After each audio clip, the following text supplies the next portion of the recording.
এখন ঘটনা হচ্ছে একটা বাড়িতে 3 রকমের জল আছে। একটা বেসিনের জল, বেসিন থেকে বেরিয়ে আসা জল, একটা সেপটিক ট্যাঙ্ক থেকে বেরিয়ে আসা জল, আর বর্ষাকালে বা যে কোনো সময় বৃষ্টি হলে বৃষ্টির যে জল, এই 3টে জলকে কি একটাই ড্রেন দিয়ে নিয়ে যাবো দাদা? না, এখানেই আমরা সবথেকে বেশি বড় ভুলটা করি।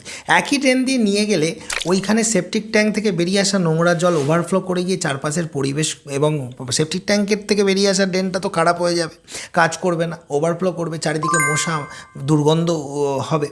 তো সবার প্রথমে একটা জিনিস ভাবুন যে সেপটিক ট্যাঙ্ক থেকে যে আউটলেট দিয়ে যে জলটা বেরিয়ে আসছে সেটাকে পার্টিকুলারলি আলাদা ড্রেন দিয়ে নিয়ে গিয়ে আপনি পৌরসভার বা পঞ্চায়েতের ড্রেনে কানেক্ট করুন, বা আপনি শোকপিটে নিয়ে যান, যেখানে পৌরসভার ড্রেন নেই, যেটা পঞ্চায়েত এলাকা, শোকপিটে নিয়ে যান।